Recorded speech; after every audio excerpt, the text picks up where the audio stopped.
Kenapa Koryon muncul di mimpi buruk itu. Jadi sekarang, seseorang yang terlihat Junggil di dalam mimpinya itu adalah Koryon. Karena ternyata, Ko, Lim, dan Junggil itu hidup di masa yang sama, pada saat zaman dinasti Joseon. 어서, 오셨습니까? 네가 왜 거기 있는 건지. 그러니까 악몽.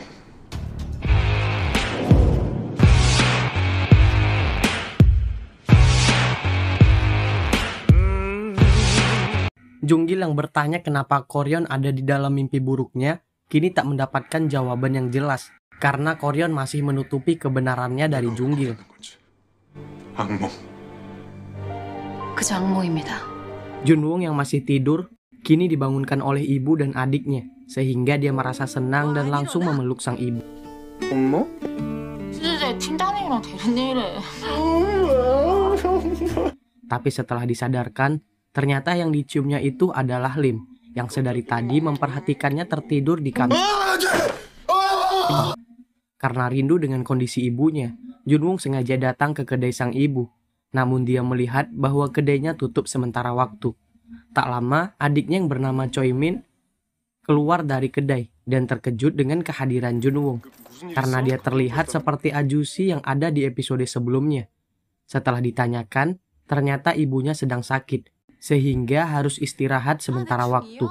Sedangkan Choi Min kini membuka les privat untuk anak SMP, agar bisa menutupi biaya hidupnya dan juga mengambil cuti kuliah dalam beberapa waktu. Junwoo yang ingin menemui ibunya kini mengunjungi rumah sakit, namun ia teringat dengan jarak batasan yang bisa membahayakan dirinya, sehingga Junwoo tertahan di lorong ruangan. Ibu yang datang setelah menebus obat akhirnya bertemu dengan Junwoo. Junwoo langsung membuka obrolan dan bertanya mengenai kedainya yang tutup. Lalu sang ibu mengatakan harus beristirahat sebentar agar segera pulih dari sakitnya. 가게 왔다고 탕 쳤나 보다. Di kantor, Junwoo terlihat murung setelah mengetahui kondisi sang ibu yang tak baik-baik saja. Namun tiba-tiba aplikasi lampu merah menyala karena terdeteksi adanya energi negatif untuk kasusnya kali ini. Setelah dicari ke titik lokasi, Junwoo melihat Choi Min yang hampir tertabrak mobil, sehingga Koryon dan Lim pun terpaksa menggunakan kekuatannya. 괜찮아요? 네, 저 Ternyata Choi Min hendak menyelamatkan seekor anjing yang hampir tertabrak. Dari kalung yang digunakannya, anjing ini bernama Kong. Dan karena Choi Min tak bisa membawanya pulang, dia pun menitipkan Kong pada mereka. Koryon yang mengetahui bahwa Kong adalah korban dalam kasusnya kali ini, langsung memberitahu Lim dan Jun, sehingga membuat mereka terkejut mendengarnya. 얘가 예정자거든. Walau ini termasuk kasus yang langka, namun aplikasi lampu merah memang tak memberi batasan bagi setiap korban yang akan melakukan bunuh diri, sehingga selain manusia, hewan pun bisa terdeteksi dalamnya. Sama halnya dengan manusia, hewan juga memiliki alasan kenapa ingin melakukan bunuh diri, dan kini tugas mereka untuk mencari tahu penyebabnya. Langkah pertama yang mereka lakukan adalah mendatangi setiap klinik hewan untuk mencari pemiliknya. 친구 이름이 콩인데 혹시 보호자 등록돼 있나요? 콩이란 이름으로 등록된 애는 콩이가 맞으실까요? Namun tak ada satupun yang terdaftar atas nama Kong. Di klinik hewan terakhir, dokternya menjelaskan jika dilihat dari kalung nama yang digunakan Kong, dia memiliki keluarga. Dan setelah dilakukan pemeriksaan, Kong diketahui berumur 13 tahun. Dan dilihat dari kotoran di matanya, Kong diperkirakan ada di jalanan sekitar 3 bulan. Yang mengkhawatirkan, kini kesehatan Kong sangat buruk dan divonis tidak bisa hidup lebih lama lagi. Junwoo yang kesal karena mengira Kong telah ditelantarkan pemiliknya akibat sakit, malah direspon sebaliknya oleh Kong, seolah dia tak terima jika pemiliknya disalahkan oleh Junwoo. 아픈 강아지를 버릴 수가 있어요. 에? 속단하지 말죠. Agar bisa mempercepat pencarian, Koryon menyuruh Junwoo pergi ke Jumadeng untuk meminta file rekaman dari kehidupan Kong dan pemiliknya selama ini. 안녕하세요. 아이고. Junwoo mendapatkan filenya. Kini dia melihat kilas balik perjalanan Kong selama hidupnya. Rupanya, Kong merupakan anjing hasil rescue karena induknya mati tertabrak kendaraan. Kong tumbuh dengan baik karena dirawat dengan penuh kasih sayang. 콩이. 콩이? 넌 콩이야. Suatu hari, saat mereka pergi jalan-jalan, si anak tertabrak mobil, sehingga membuat tangannya terluka dan mendapat jahitan.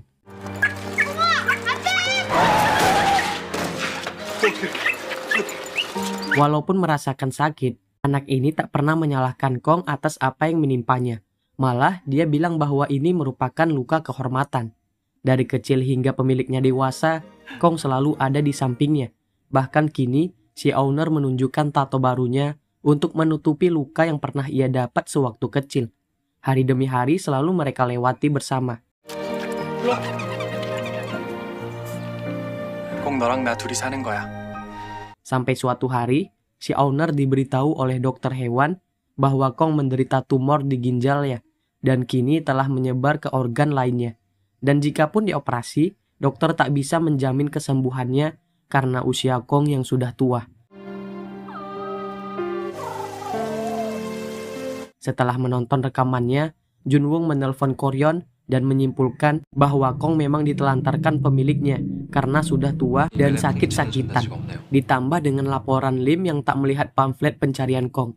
Jadi dia juga menyimpulkan jika Kong memang dibuang. Kong yang dititipin di klinik hewan kini ditemani oleh Junwoong. Namun setiap dia memaki pemiliknya, Kong selalu merespon tak ramah. Sehingga Junwoong pun menyadari bahwa dugaannya salah. Karena sebenarnya Kong bukan ditelantarkan, melainkan kabur sendiri dari rumah. 그래, 진짜 나쁜 놈이지.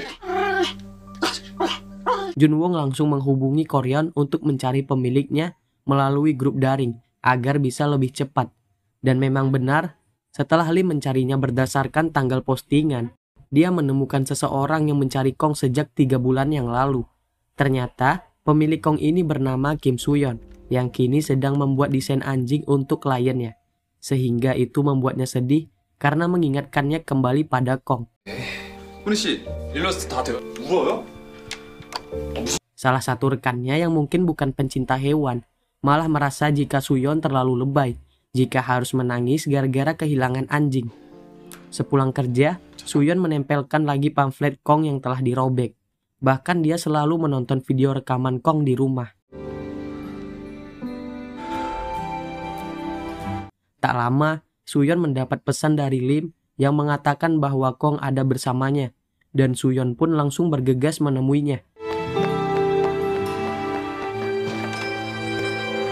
Saat tiba di lokasi, Suyon tak melihat keberadaan Kong, sehingga dia mengira jika Koryon dan Lim telah menipunya. 당신들은 이런 게 재밌어? Namun setelah ditunjukkan foto Kong bersama Junwoong, Suyon pun mulai tenang. Koryon dan Lim kemudian memberitahunya bahwa mereka merupakan malaikat maut yang mendeteksi keinginan Kong untuk bunuh diri. Sehingga Koryon pun bertanya alasan kenapa Kong sampai kabur dari rumah dan ingin bunuh diri. 콩이에게 남은 시간이 얼마 없다는 거 우선 믿어. Dari sinilah Suyon baru menyadari bahwa Kong kabur karena mendengar percakapannya di telepon, di mana Suyon mengatakan dia tak bisa hidup tanpa Kong. Jika Kong mati, dia juga akan ikut mati di sampingnya. 안 돼. 나 콩이 없으면 못 살아. 겹이 살아. 그땐 나도 같이 죽을 거야. 김우는 콩이 널 사랑하는 가지랑 시간을 보낼 수 있는 Singkat cerita, Junwoong pun membawa kembali Kong pada Suyon agar bisa menghabiskan waktu bersama sebelum ajal menjemputnya. 형이 잘못했어. 죽으려고 했냐고. 미안하니까요. Suyon membawa Kong ke tempat favorit mereka dari sejak kecil. Sambil mengingat kembali kenangannya bersama Kong, Suyon terus berterima kasih kepadanya. Karena semenjak kedatangan Kong, dia merasa hidupnya menjadi lebih bahagia. 하고. 그러니까 조금만 기다려줘. Lalu setelah selesai bercerita, Kong pun pergi untuk selamanya. 내가 내 동생 콩이. Hingga akhirnya, arwah Kong pun dijemput oleh malaikat maut khusus yang membawa arwah hewan. Beberapa hari telah berlalu, Suyon pun bisa menerima kepergian Kong dengan ikhlas. Terlebih kini dia semangat lagi dalam menjalani kehidupannya. Rekan kerja yang sebelumnya pun kini meminta maaf karena sebelumnya telah meremehkan perasaan Suyon pada Kong. 지난번에 유나 아니에요. 공가 사는 꿈을 키워본 적이 없어서 이해를 못했어. Di akhir, kita melihat Lim meneteskan air mata karena melihat seorang wanita yang ada di kehidupan masa lalunya. Siapakah wanita tersebut?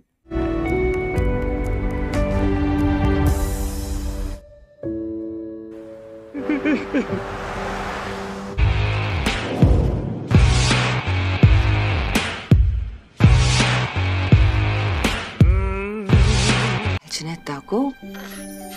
애들 사람이 있단다.